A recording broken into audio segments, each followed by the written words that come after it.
to State of Texas versus Alfonso Christopher Diaz. Could I have parties announced for the record for the state? For the state. Defense. Excuse me, Canton Longacre for Mr. Diaz. Are you Alfonso Christopher Diaz? Yes, ma'am. Showing you what's entitled motion to enter adjudication of guilt and revoke community supervision. Did you review that with your attorney? Did you understand it? Yes, I did. Are you the same Alfonso Christopher Diaz who was placed on deferred adjudication in 2017 CR 9032 for the offense of assault family second offense on September 26, 2017 for a period of 5 years? Is that you? Yes. State?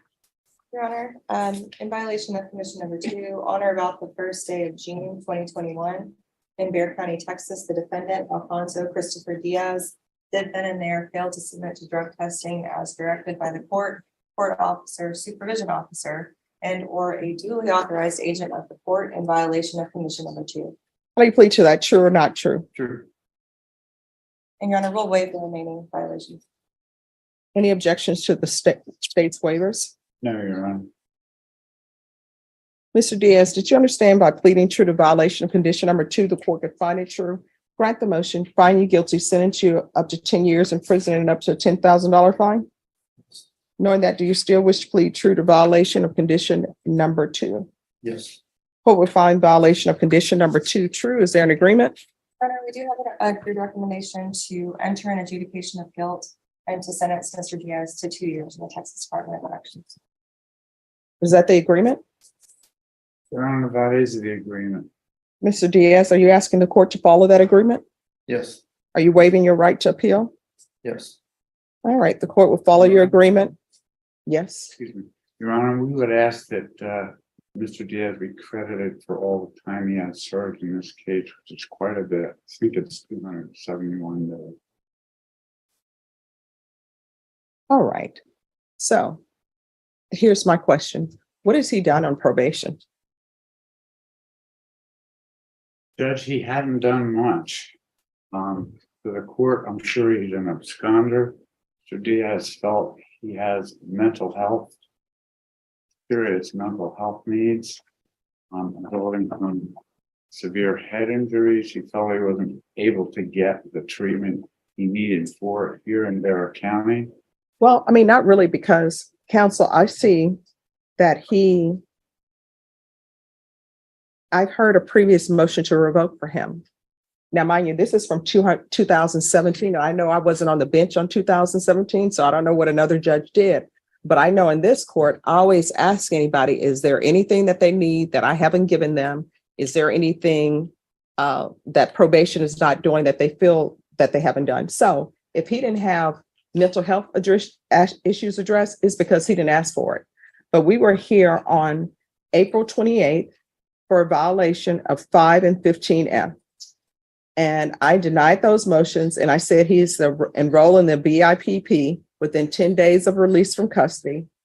And he was allowed to work, and we were asking, and I put in GPS. So has he done anything since he's been on probation? No, Your Honor, he did not complete the BIPP.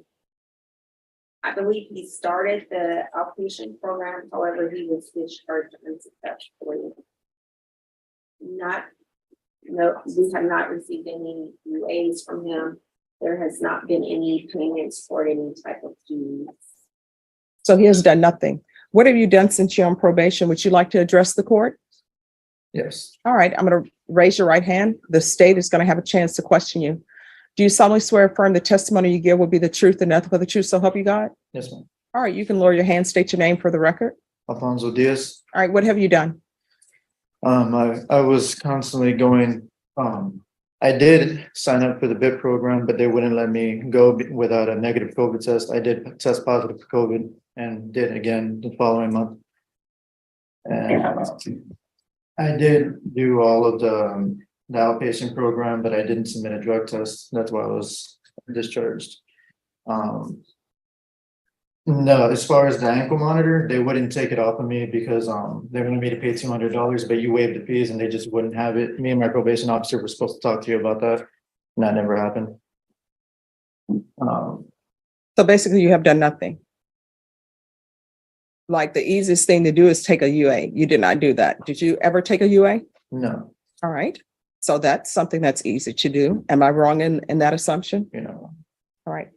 Did you complete the BIPP course? No, I was never allowed in.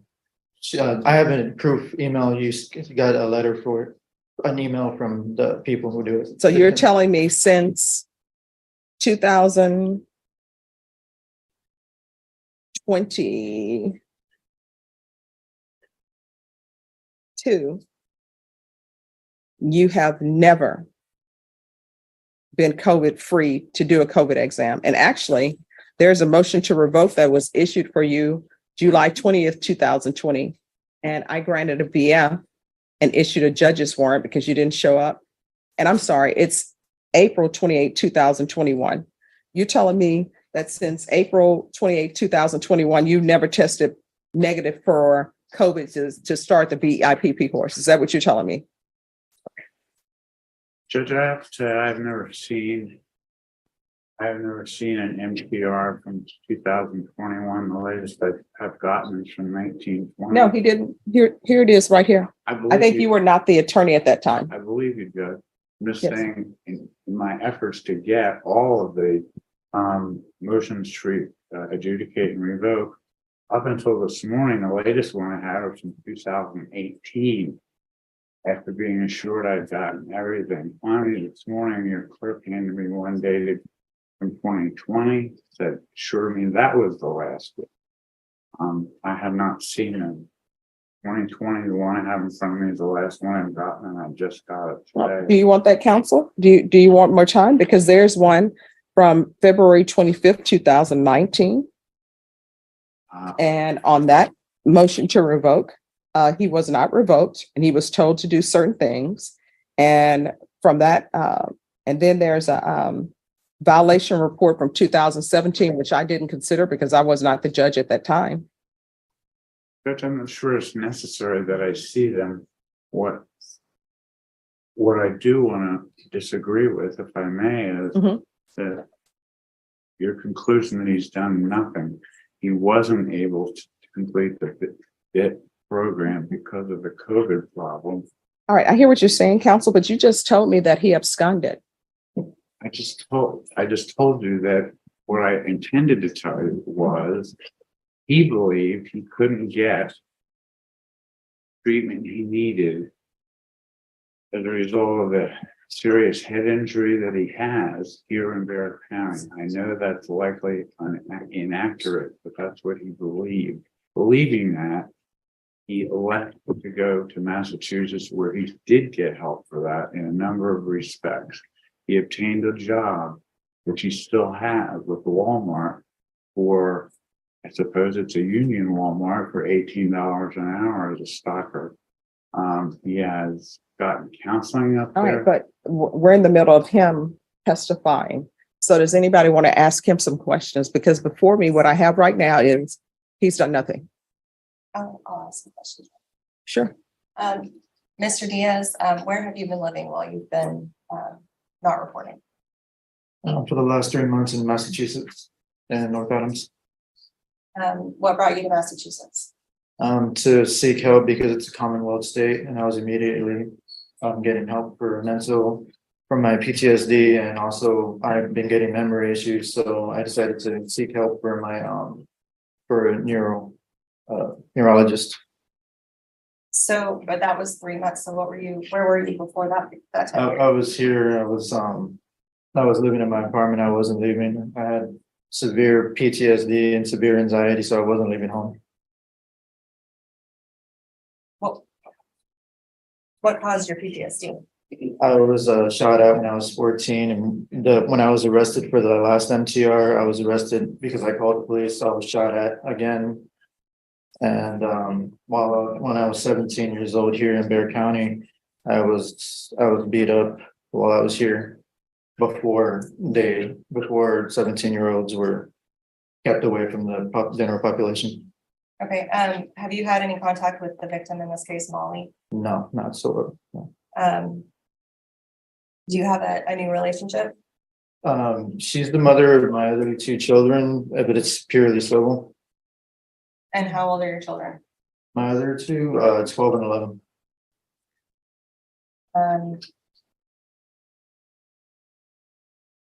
So you were in Bear County. Did you have a phone? No, I didn't. Did you have a job? I had lost my job due to me staying inside too. Due to what? Due to me staying inside, it was agoraphobia. I was separating going outside for any reason at all. So this is what I don't understand. One, these are some questions I have. The first one being, did he have permission to go to Massachusetts? I don't see anything in the system indicating such. So we have him going to another state without permission. Two, there is treatment for PTSD here. If it would have been asked for, I would have been ordered. I would have ordered it, and it's not here. Yeah. So that's a problem. So what I'm looking at is someone who has behaved as though they're not on probation. And now they're coming to me with excuses as to why I should give them a minimum. And he's had a motion to revoke in 2018. March 2nd, 2018, according to the docket sheet. Then he had another one in November 6th, 2018. And let's say that, I don't know, that judge was like, I'm not listening to you about what you need. I'm not saying that's true, but let's just assume that's true. He came back here July 20th, 2020. A warrant was issued for his arrest. Didn't see him back till April 28, 2021 to address the same allegations that were in the previous motions. And what did I do? I denied it, told him to roll and bip. And he's up here working at a grocery store at Walmart. Well, working at Walmart, I don't know if it's Super Walmart or not. Did you give them a COVID negative test? No. All right. So he is trying to tell me, and if this is not what you're telling me, let me know. It appears to me that you're trying to tell the court that you could not prepare or get a negative COVID test since April 28, 2021. And that's why you can't enroll in BIP. So are you telling me that you've had a positive COVID test since 2021? No. So he didn't do BIP. He hasn't reported. He left this, not just the county, he left the state without permission. And he's saying he has, PTSD and he can't leave his house, but he sure left his house to go to Massachusetts. I also left my apartment because there was construction and we got locked in. They lifted the building while we were still in it. So I had no choice but to leave that apartment and I had nowhere else to live. Yeah, but I mean, you left with no- all of your mental health issues that you're telling me that I don't have any documentation of. You left not only your apartment, but you left and went to an entire different state. Yes. And I'm not a psychologist or a psychiatrist, but I will tell you in undergrad, I took enough psychology courses where I could have majored in it, but I just chose not to because that wasn't a field I wanted to go in. So you're telling me you can't leave your house because of a mental health issue, but all of a sudden, not only do you leave your apartment, which I understand they closed it down, but you're able to get to another state. And how did you get to that other state? Did you take the bus? Did you take the plane? Drive. All right. So you drive to an entirely different state. And I'm sure from here to Massachusetts, there is no car that will take you there without stopping at a gas station to fill up. How many times did you stop at a gas station to fill up? I'm not exactly too sure every 300 miles, but I'm not the one who was getting out. All right. So you drove there with someone else? Yes, my wife. My kid. All right. So he's driving around with his children. So I can tell you right now, I'm not following this agreement because you have done nothing. And to receive the minimum for doing nothing would not be fair. It wouldn't be fair to you to teach you a lesson. It would not be justice. I understand that sometimes people have built a new life for themselves and they want to forget about the past and act as though that never existed, but it did exist. And you have done nothing. So I'm not giving him 2 years. All right, Your Honor. Given that the case, I've already canceled the witness I was going to testify this morning. Oh, no, he's already pled true. I'm going to sentence you to 3 years in the prison. Give you credit for any time served. There's an affirmative finding of family violence. I'm going to be homeless for 3 years.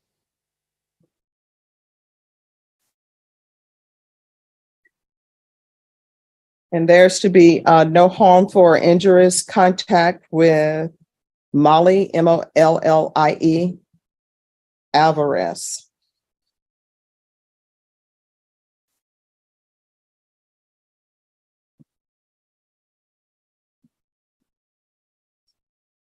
All right, I'm gonna show you what's entitled Trial Court Certification of Defendants' Rights to Appeal. Did you review that with your attorney? Did you understand it? And did you sign it? He did, Your Honor, under the impression that his sentence was going to be 2 years.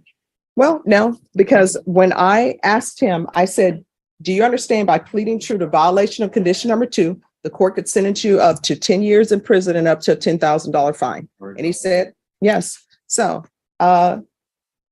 because this is not a plea bargain agreement, you do have a limited right to appeal, and that right to appeal is as it relates to the allegations in the motion, not the fact that you were on deferred adjudication. Because this is an affirmative finding of family violence, and also because this is a felony conviction, you're not allowed to own or possess any weapons or ammunition. If you have a question over what a weapon or ammunition you'll need to speak to an attorney. Do you understand?